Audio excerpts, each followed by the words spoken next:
بسم اللہ الرحمن الرحیم رب اغفر وارحم وانت خیر الراحمین۔ سامعین کرام، میں ہوں نصف علی اور آپ میرا یوٹیوب اور فیس بک چینل دیکھ رہے ہیں۔ امید کرتا ہوں آپ لوگ سب خیر و عافیت کے ساتھ ہوں گے اور جہاں بھی ہوں گے اپنے اہل خانہ سمیت خوش اور محفوظ ہوں گے۔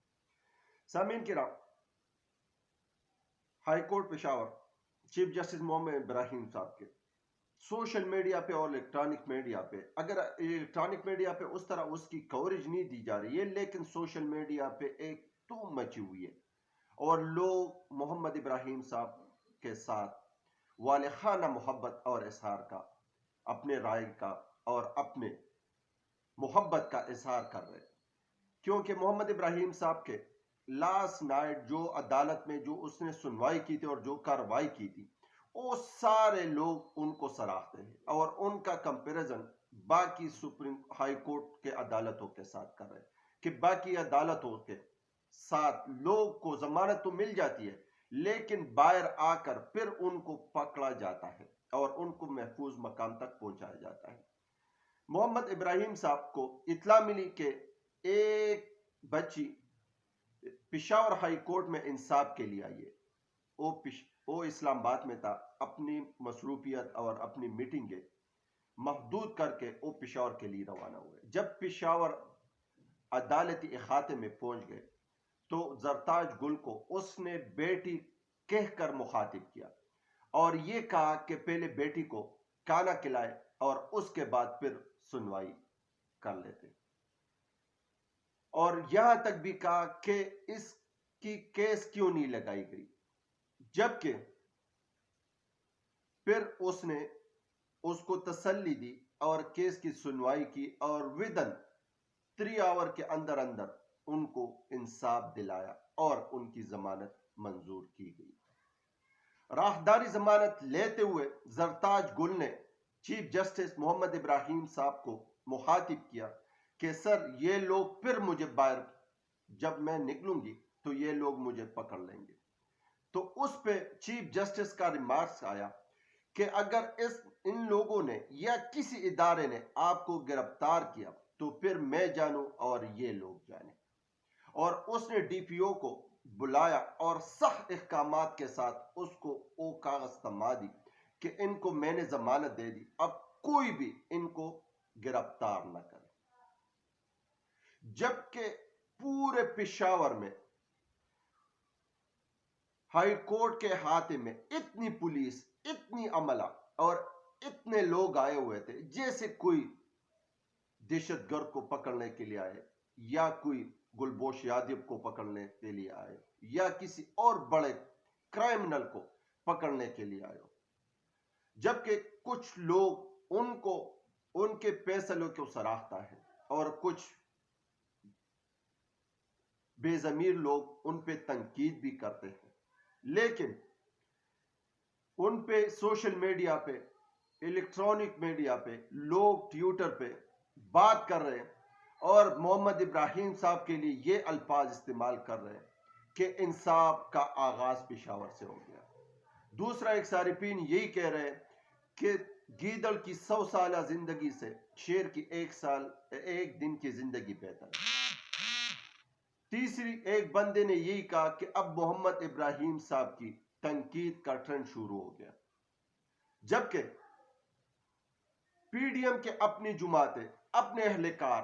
اپنے ان کے درباری اب اس فیصلے پہ بھی تنقید کرنا ان لوگوں نے شروع کر دیا۔ جاوید لطیف صاحب، ان کا ایک بیان آیا ہے کہ چیف جسٹس پشاور کو مسیحا بنانے کی کوشش کی جا رہی ہے، ان کو اوپر لے جانے کی کوشش کی جا رہی ہے، ان کو لیڈر بنانے کی کوشش کی جا رہی ہے۔ تو کیوں نہ کی جائے، کیونکہ جب ایک بندے کو ایک جگہ پہ انصاف کی امید ہو تو بندہ اسی جگہ پہ جائے گا انصاف کے لیے۔ جبکہ پی ڈی ایم جماعتیں سارے اس بات پہ بدضد ہیں کہ کسی نہ کسی طریقے سے پی ٹی آئی کے جو بھی کارکن ہیں، جو بھی اہلکار ہیں، ان کو دڑ لیا جائے، کیونکہ اس پشاور ہائی کورٹ میں امام طاہر ایک لڑکی پہلے آئی تھی اور اس نے ضمانت لی تھی، اور ضمانت کے بعد جب وہ باہر نکلی تو اس کو پکڑ لیا اور ان کو محفوظ مقام تک پہنچا دیا گیا۔ وہی ایک چیز تھی جو ان کے سامنے پڑی ہوئی تھی اسی کو زرتاج گل نے اپنا ڈر کا سہارا بناتے ہوئے چیف جسٹس سے یہ ریمارکس دی کہ اس طرح ہوا ہے، جبکہ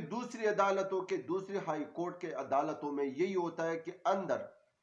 چیف جسٹس ضمانت دے دیتے ہیں اور باہر ان کو کسی اور کیس میں پکڑ لیتا ہے، کیونکہ اس time chief justice high court بھی پرنم ہوئے، ناراض ہوئے، اور اس نے کہا کہ برائے مہربانی آپ لوگ پریس کانفرنس کر لیں، ہم بے بس ہیں۔ لیکن محمد ابراہیم صاحب کا کہانی کچھ اور ہے، وہ ڈٹے رہے، وہ آئین اور قانون اور انصاف کے ساتھ ڈٹے رہے، اور اس کا بیان پہلے ولاگوں میں نے آپ لوگ کے ساتھ ذکر کیا تھا کہ اس نے کہا تھا کہ میں نے خانہ کعبہ میں روز رسول کے سامنے قسم اٹھایا تھا کہ میں آئین اور قانون کے مطابق اپنے فیصلے کرتے رہوں گا۔ تو اس ماحول میں صرف اور صرف سیاست اور اداروں کی ٹیمپریچر اور گرمی برداشت کرنے کے لیے ایک محمد ابراہیم صاحب کھڑے ہیں، جبکہ دوسری طرف آپ اگر پشاور ہائی کورٹ کے بجائے سپریم کورٹ کی سنوائی دیکھ لیں تو وہاں ایک عجیب قسم کی ماحول بنی ہوئی ہے۔ چیف جسٹس کسی کے ساتھ سیدھا منہ پہ بات کرنے کے لیے تیار نہیں ہے، لوگ اس سے متنفر ہو رہے ہیں، لوگوں کا سپریم کورٹ سے اعتماد اٹھ رہا ہے، جبکہ آج نواز شریف صاحب کی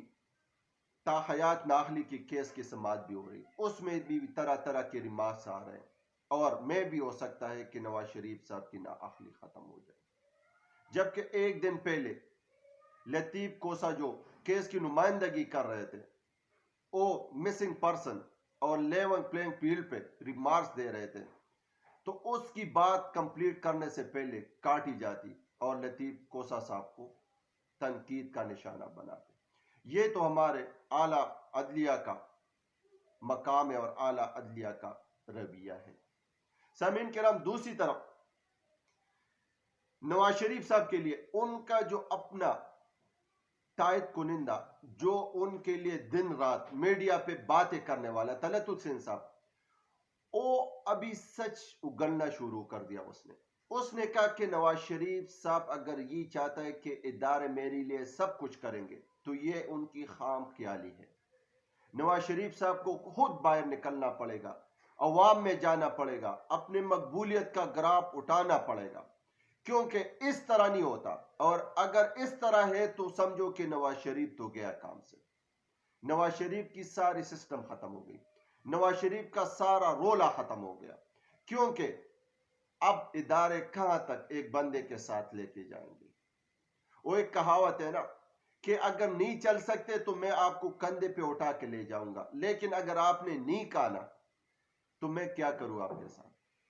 یہی حال ہے کہ نواز شریف صاحب کہہ رہے کہ میں گھر میں آرام سے بیٹھا رہوں اور ادارے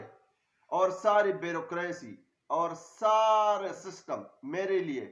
جو میں کچھ چاہتا ہوں وہ میرے لیے کرتا جائے، تو اس طرح نہیں ہوتا، کیونکہ طلعت حسین صاحب نے کہا کہ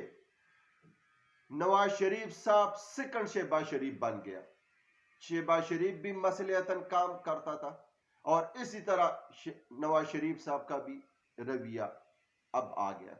تو سامعین کرام، یہ کچھ تازہ ترین خبریں تھی جو آپ لوگ کے ساتھ شیئر کرنے کے لیے حاضر ہوا تھا۔ امید کرتا ہوں آپ لوگ سب خیر و عافیت کے ساتھ ہوں گے۔ پاکستان زندہ باد، پاکستان پائندہ باد۔